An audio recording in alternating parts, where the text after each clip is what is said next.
Good morning and welcome to Practical Devotionals video. Today we continue on in our story in Proverbs chapter 7 about the temptress tempting the man, the unbeknowing man, and we bring it all to a conclusion. At once he follows her and doesn't realize he is going like an ox to the slaughter, like a deer going to the noose. But there's a little difference in what happens to the animal and what happens to us when we decide to be immoral. The animal, they've reached that trap. It's not long before they cease to exist. But yet for us, we are forever changed. We don't even realize it. It's kind of like Samson when they shaved off his hair and he's like, I'm going to go out and go kill the Philistines like I have at other times. And he couldn't. Didn't realize his strength had left him. It took him, poked his eyes out. It was a little bit more immediate for him too. But here's how it happens for us. We're dating someone and oh my gosh, we're just so in love and we give in, we yield. We start being physical with them. They go ahead and just be plain. We start having sex with them. And we think, wow, it must be meant to be. Cannot believe how much we enjoy being around each other. Really?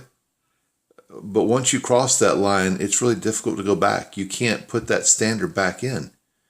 So once you cross that line, it's almost impossible to go back. And what happens then is you stop getting to know that person. You start just feeling like you're incredibly in love because you're enjoying what you're doing. Don't misunderstand. There is a lot of pleasure when you decide to cross that line.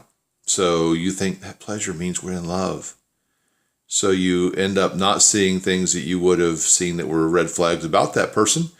Go down the road 10 years, you're married and got a couple of kids, and all of a sudden you're like, I don't even like that person.